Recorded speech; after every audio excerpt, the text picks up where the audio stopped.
My name is Vincent Sterling. I'm 57 years old. And 2 years ago, at the age of 55, I was fired from a company I'd helped build for 28 years. They told me I was being let go as part of a restructuring. But I knew the truth. I was too old, too expensive, too experienced. They wanted someone younger, someone cheaper, someone they could control. They thought I'd just take my severance package and disappear, fade into retirement, accept that my career was over. But they were wrong, because 18 months after they fired me, I walked back through those doors. Not as an employee begging for my job back. As the owner. I bought the company, every asset, every contract, every employee, including the people who fired me, and the look on their faces when they realized who their new boss was? That made everything worth it. This is the story of how I went from fired to owner. How I turned age discrimination into the opportunity of a lifetime. How I proved that being 55 isn't the end of your career. It's just the beginning of a new chapter. And how sometimes, the best revenge isn't getting mad.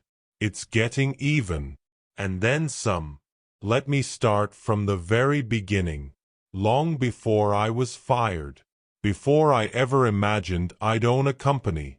I grew up in Newark, New Jersey, Brick City, Central Ward. My father, Ernest Sterling, was a postal worker. My mother, Vivian Sterling, worked as a secretary at an insurance company. They raised 5 kids on those 2 salaries. I was the middle child. 2 older brothers. 2 younger sisters. We didn't have much, but we had enough.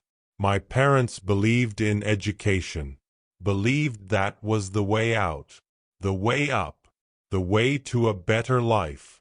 So they pushed us, all of us, made sure we did our homework, made sure we went to school every day, made sure we understood that education was the key to everything.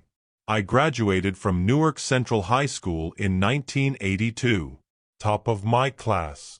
Got a full scholarship to Rutgers University, studied business administration, graduated in 1986 with honors.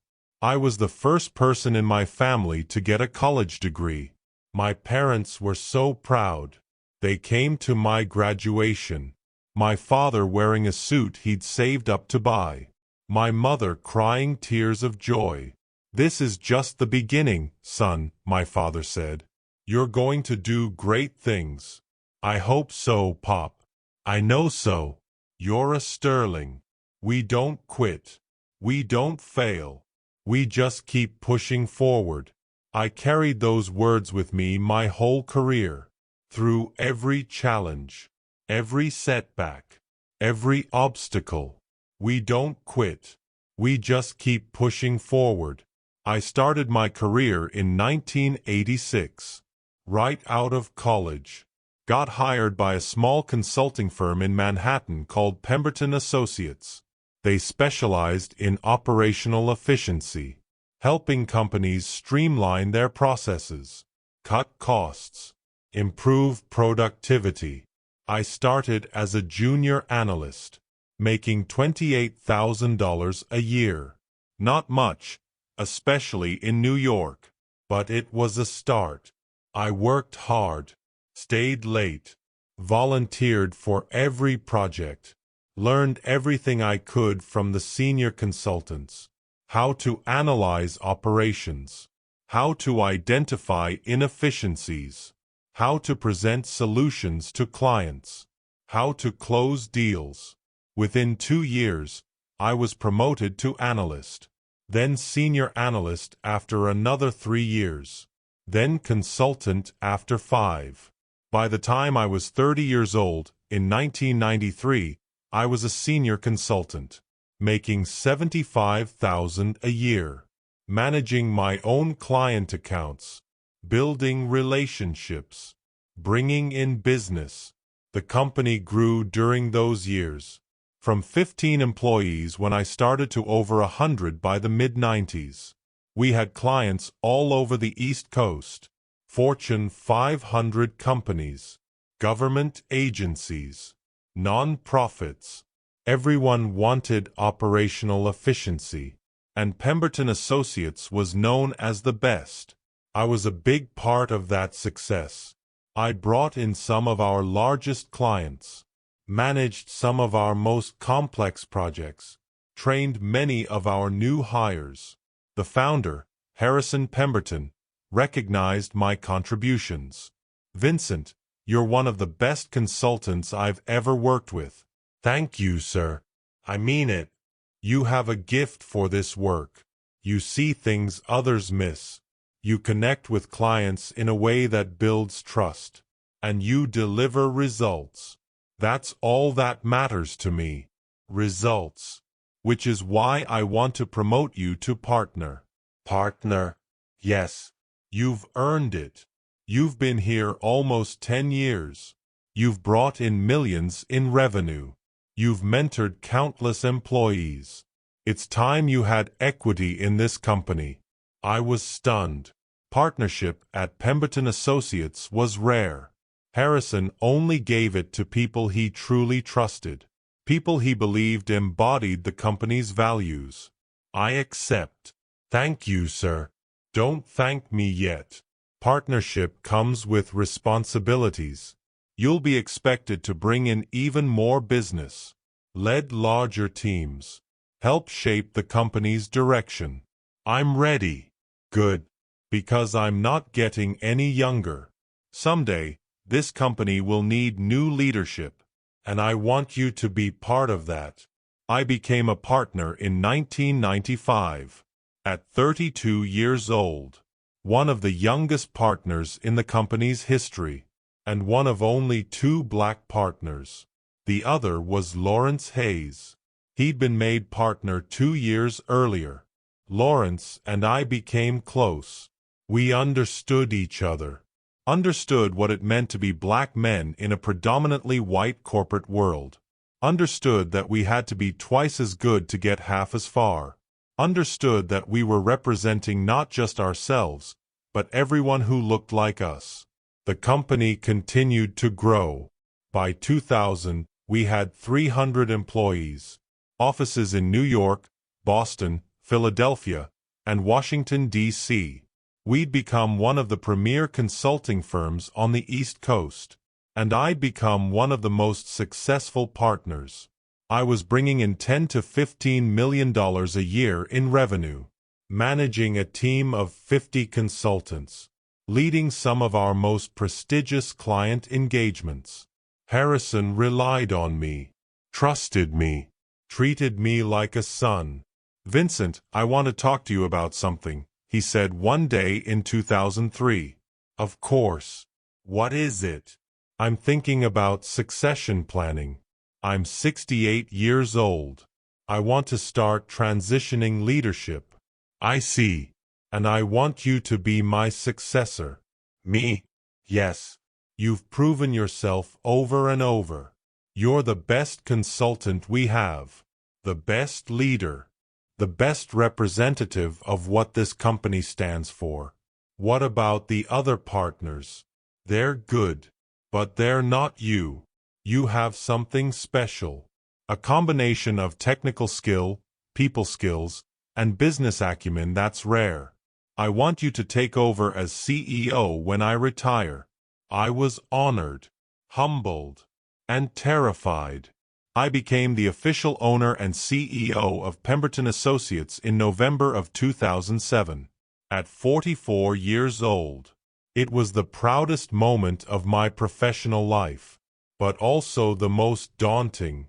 I was now responsible for 500 employees, $200 million in revenue, dozens of major clients, all during the start of the worst recession since the Great Depression.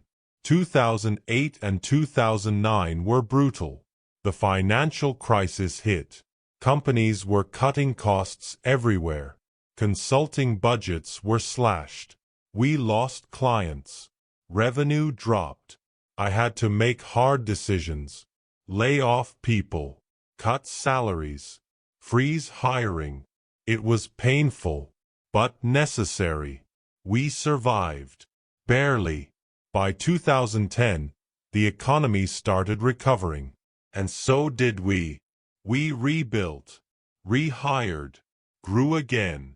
By 2012, we were back to pre-recession levels. By 2015, we'd surpassed them.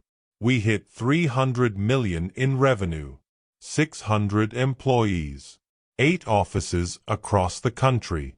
I'd successfully navigated the company through a crisis. Proven I could lead.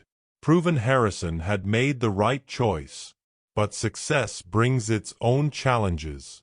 As the company grew, so did the pressures. More employees to manage.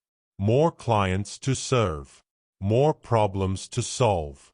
More decisions to make. And I was getting older. In 2015, I turned 52. I'd been with the company for 29 years.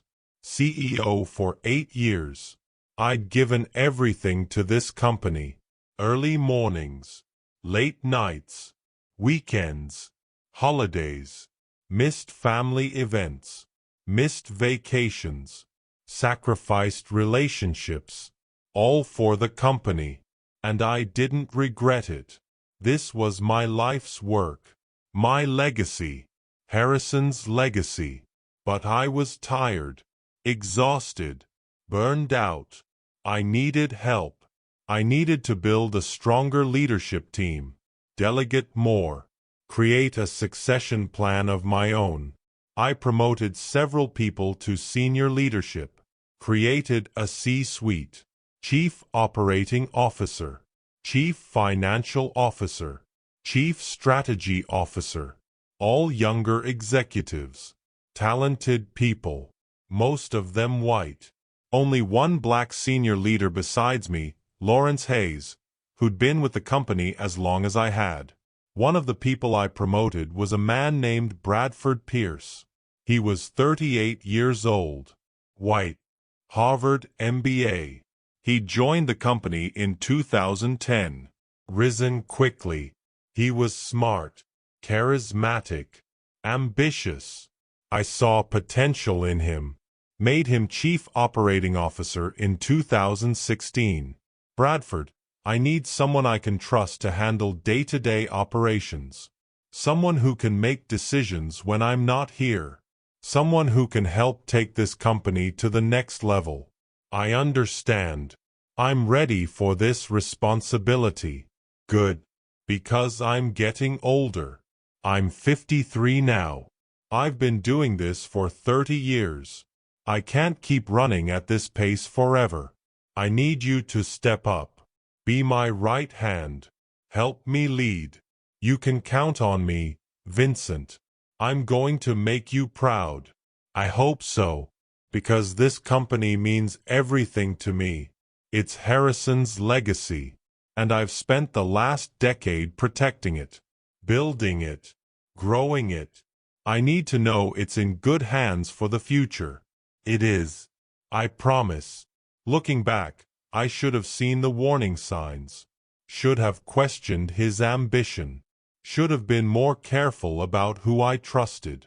But I was tired, and I wanted to believe I'd found someone who shared my values.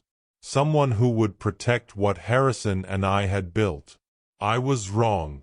The first sign of trouble came in 2017. I was 54. We were in a leadership meeting, discussing strategy for the next fiscal year. I was presenting my plan. Focus on client retention. Deepen existing relationships. Ensure quality over quantity. Bradford raised his hand. Vincent, can I offer a different perspective? Of course. I think we need to be more aggressive, more growth-oriented.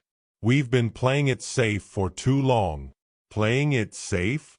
We've grown 30% over the past 3 years. That's good. But it could be better. We're leaving money on the table. How so? We're turning down clients because we don't have capacity.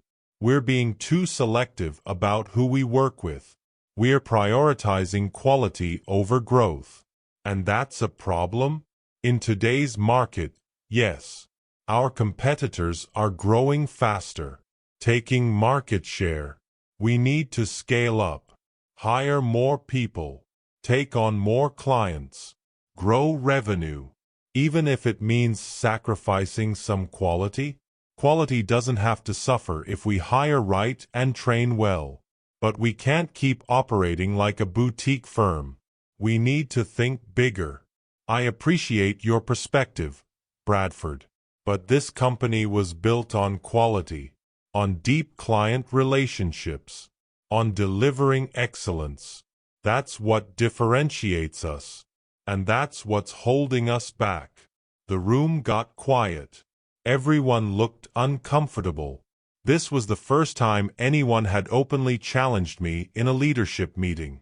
And Bradford had done it confidently, almost dismissively. I kept my composure. We can discuss this further offline. Let's move on to the next agenda item. After the meeting, Lawrence pulled me aside.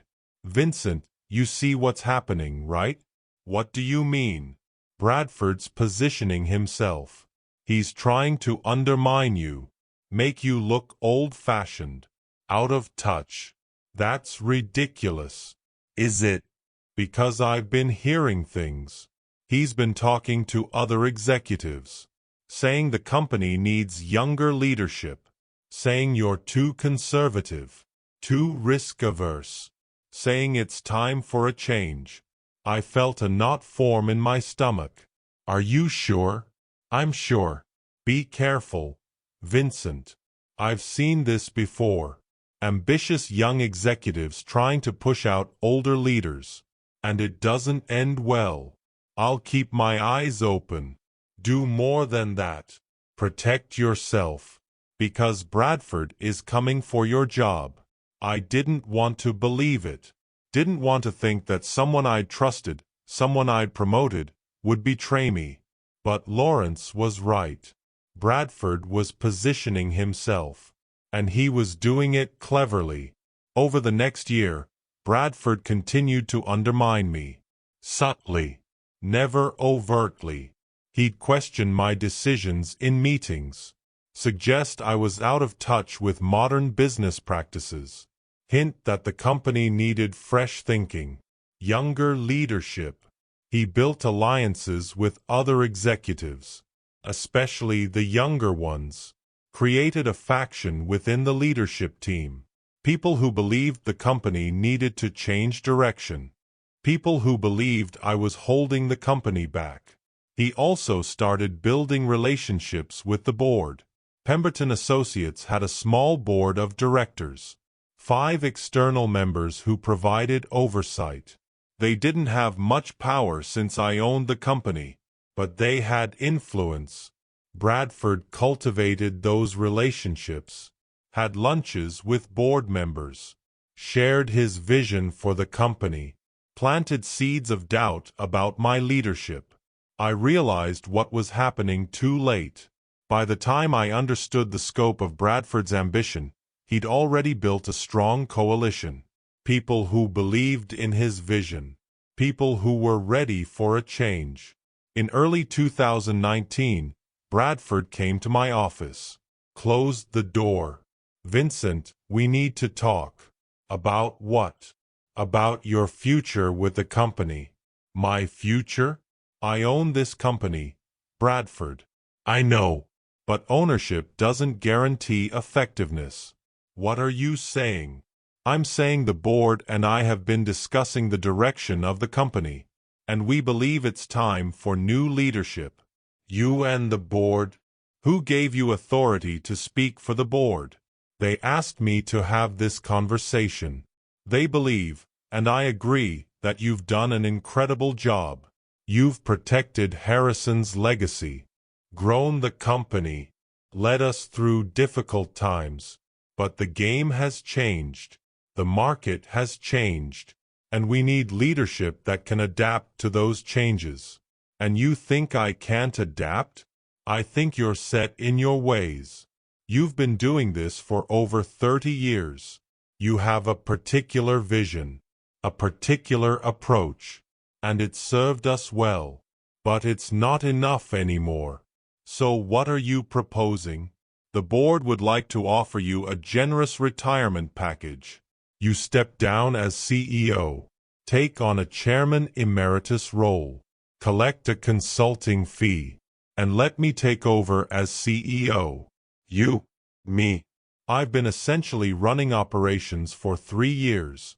I understand the business. I have relationships with clients. I have the confidence of the leadership team. And I have a vision for where we need to go. I sat back in my chair, stunned. You're trying to force me out.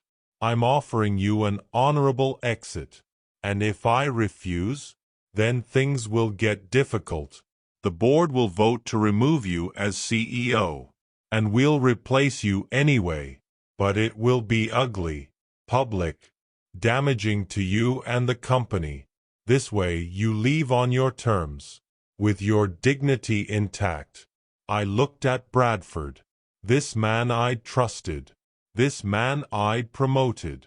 This man who was now trying to steal my company. Get out of my office. Vincent, be reasonable. Get out. Now. Bradford stood up. Think about it.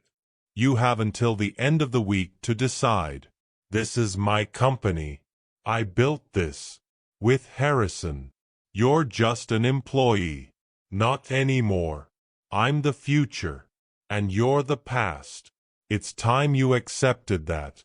After Bradford left, I sat in my office for hours, trying to process what had just happened, trying to figure out what to do.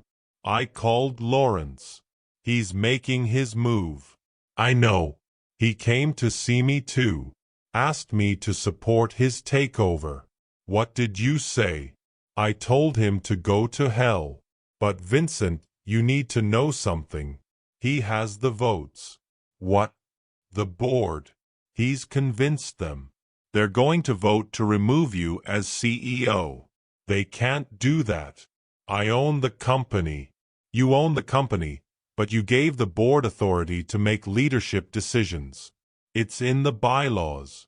You did it to protect against future ownership disputes, to ensure continuity. I remember.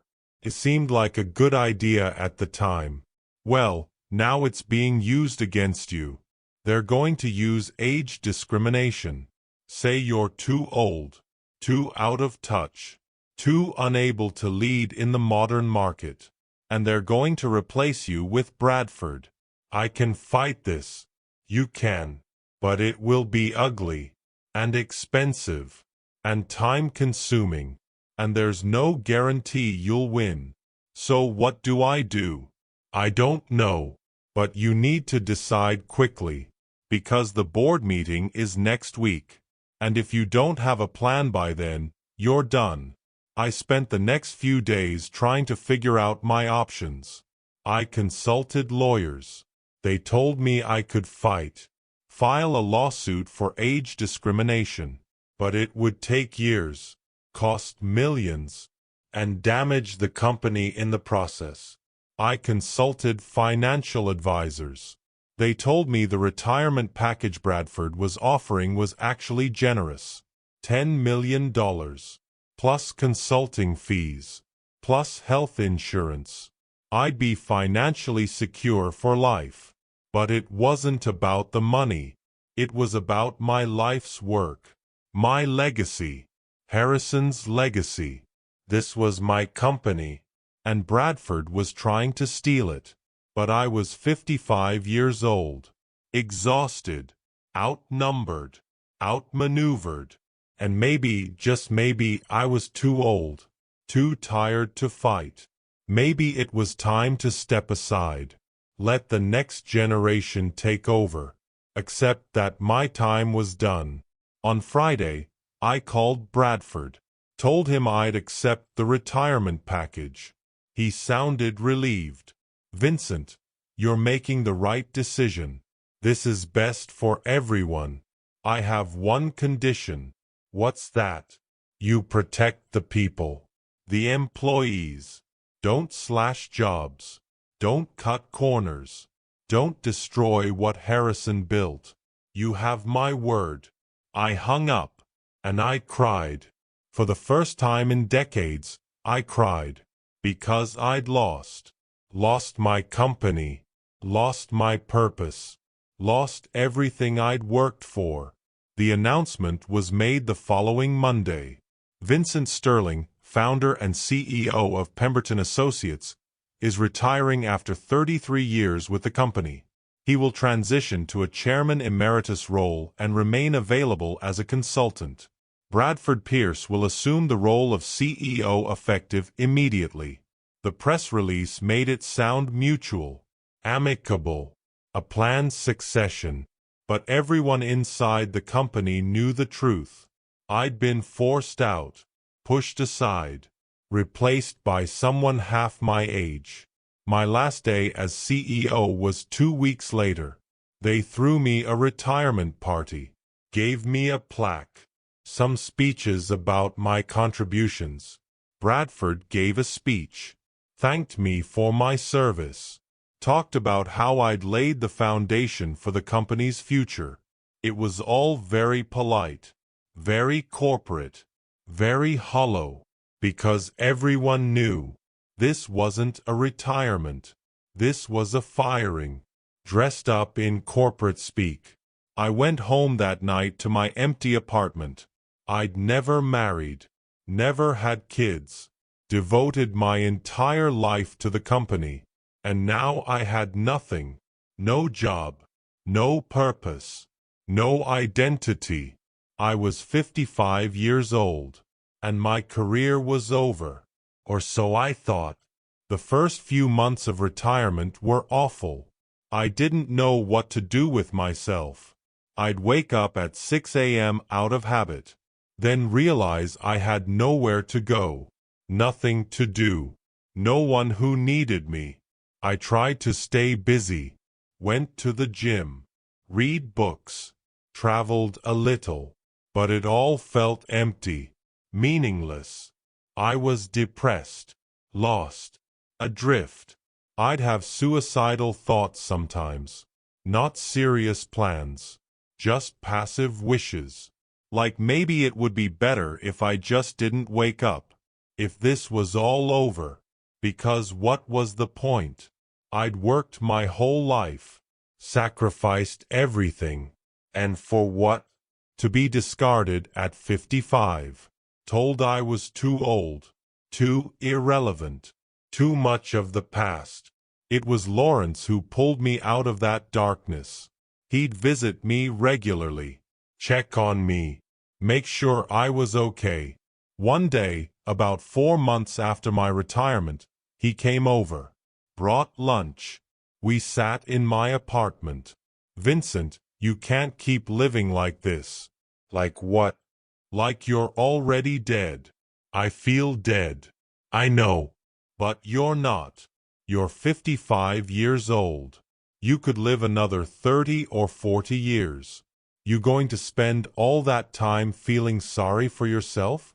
What else is there? Revenge. Revenge? Yes.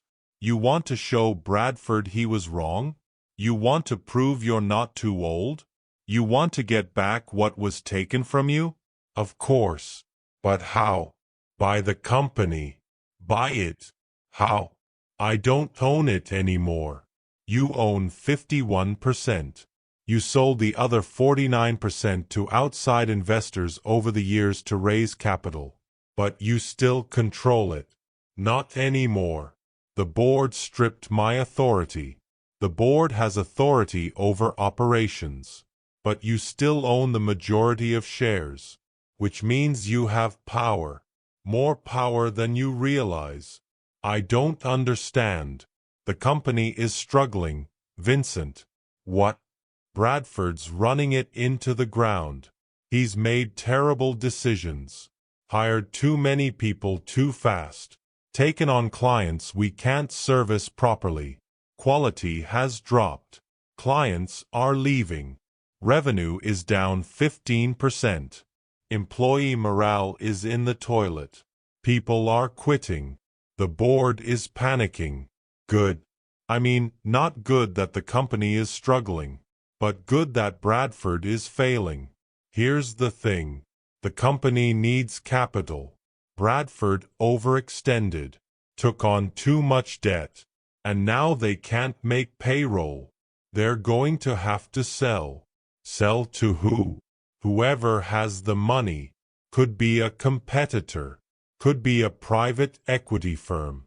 Could be anyone. Or it could be me. That's what I'm saying. You have 10 million from your severance. You have more in savings and investments. You could probably put together 15 or 20 million. Not enough to buy the whole company, but enough to make an offer for a controlling stake, especially if the company is desperate, which they are. I thought about it. The idea was insane, risky, possibly disastrous, but also deeply appealing. You really think I could pull this off? I think you'd regret it if you didn't try. What's the worst that happens? They say no. You're already retired. You have nothing to lose. But if it works, you get everything back. The company, your legacy, and the satisfaction of watching Bradford realize he was wrong. I smiled. First time in months. Let's do it. I spent the next 2 months preparing. I assembled a team.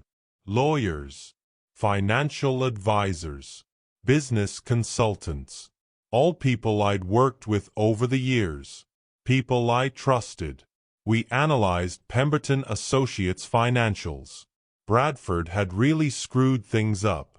The company was hemorrhaging money, losing clients, drowning in debt. They'd need at least 30 million to stabilize. I didn't have 30 million, but I had something better. I had relationships. I reached out to former clients, people I'd worked with for decades, told them I was putting together an investment group, that I was planning to buy back Pemberton Associates, that I was going to restore it to its former glory. Would they be interested in investing? Many said yes, because they trusted me, because they'd seen the company decline under Bradford, because they wanted the old Pemberton Associates back. Within 6 weeks, I'd raised $40 million, 20 of my own money, 20 from investors. It was enough, more than enough. I contacted the board. Told them I wanted to make an offer. They were skeptical at first. Vincent, you retired. This is done. Nothing is done until I say it's done. I own 51% of this company, and I'm making an offer for the remaining 49%. You don't have that kind of money. Yes, I do. And I'm prepared to pay a fair price. Plus, I'll inject 30 million in operating capital. The company needs that money. Desperately. The board agreed to meet. They knew they were in trouble. Knew they needed capital. Knew their options were limited. The meeting was held in February of 2020. 16 months after I'd been forced out. I walked into that boardroom. Saw Bradford sitting at the head of the table. The look on his face when he saw me was priceless. Shock, fear, anger, all at once. Vincent, he said, what are you doing here? I'm here to make an offer. You're retired. Not anymore. I'm buying the company. Bradford laughed nervously. You can't be serious.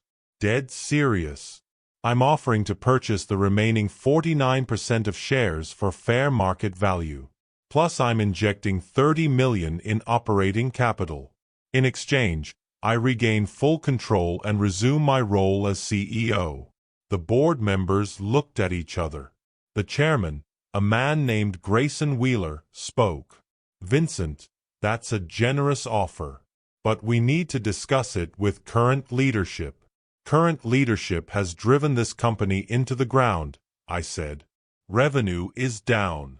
Clients are leaving. Employees are quitting. The company is drowning in debt.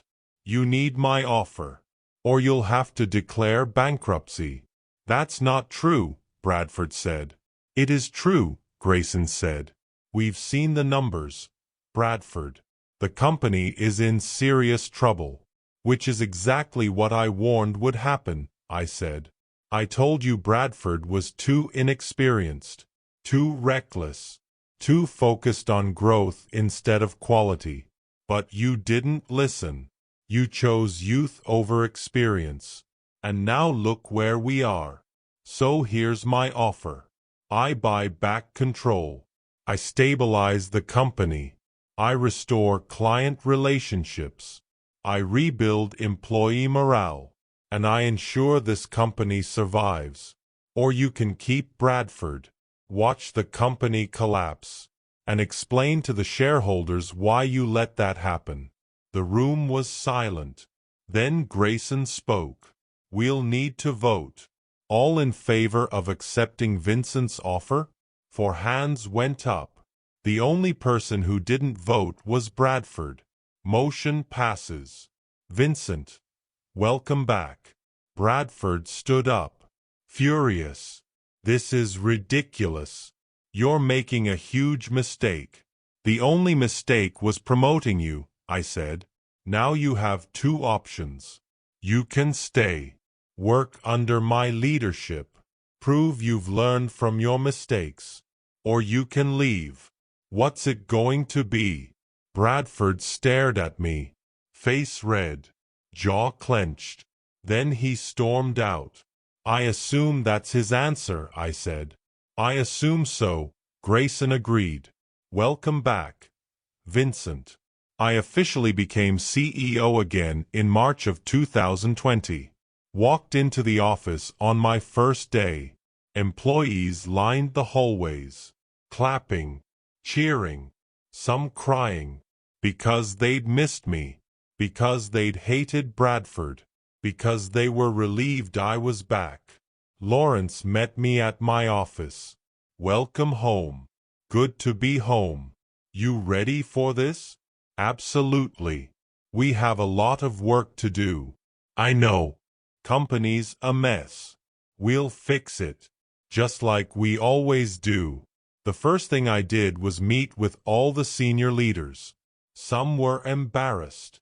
They'd supported Bradford, turned against me, helped push me out. I accepted your apologies. But let's be clear. This company is built on loyalty, on integrity, on doing what's right even when it's hard. Some of you forgot that. Chose ambition over principles. Chose self-interest over the company's interest. I'm giving you a second chance, but there won't be a third. Understood? They nodded. Good. Now let's get to work. Over the next 6 months, we stabilized the company. I personally reached out to every client we'd lost, apologized for the decline in service, promised to do better, offered incentives to come back.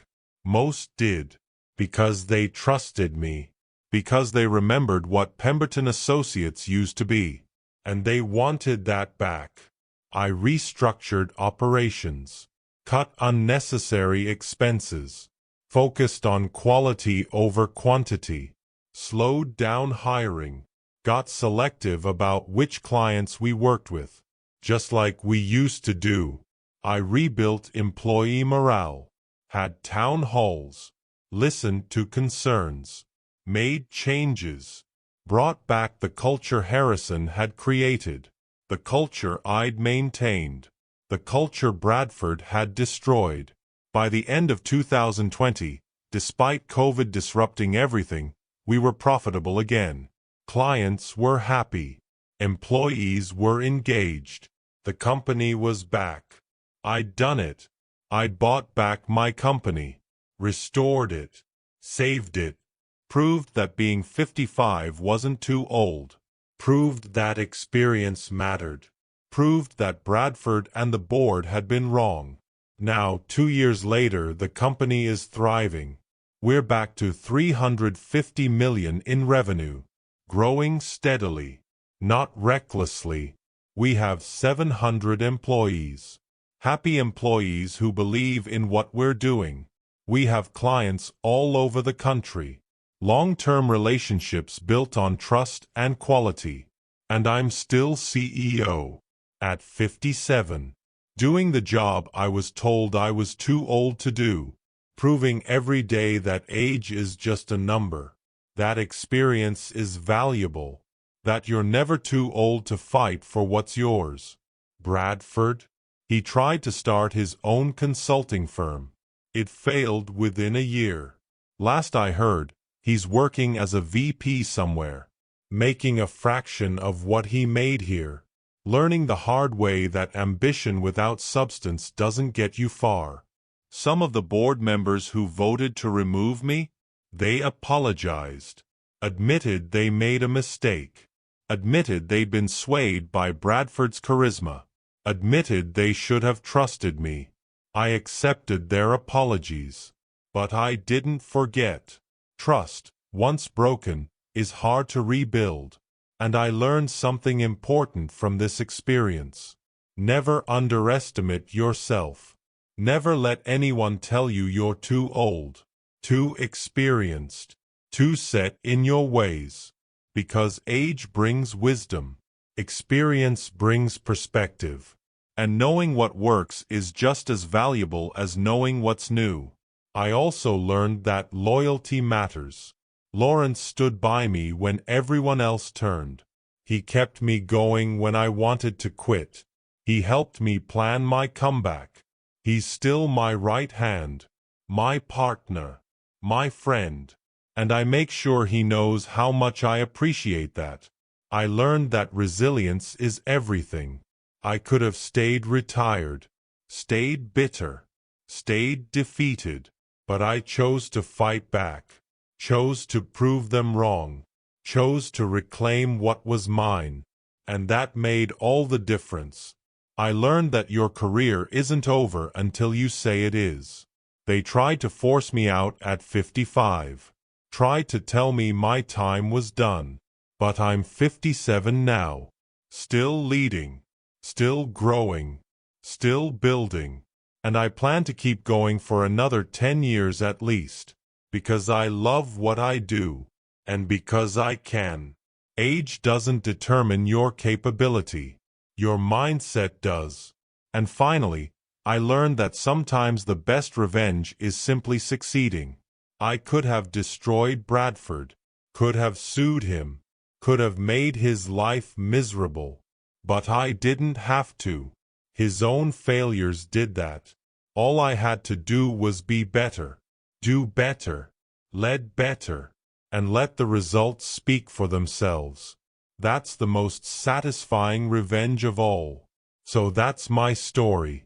They fired me at 55, told me I was too old, replaced me with someone younger, thought I'd disappear quietly. But I didn't. I fought back, bought the company, became the owner, and proved that being 55 isn't the end. It's just another beginning. This is a story about age discrimination, about corporate betrayal, about resilience. But it's also a story about believing in yourself, about refusing to accept someone else's definition of your worth. About fighting for what's yours.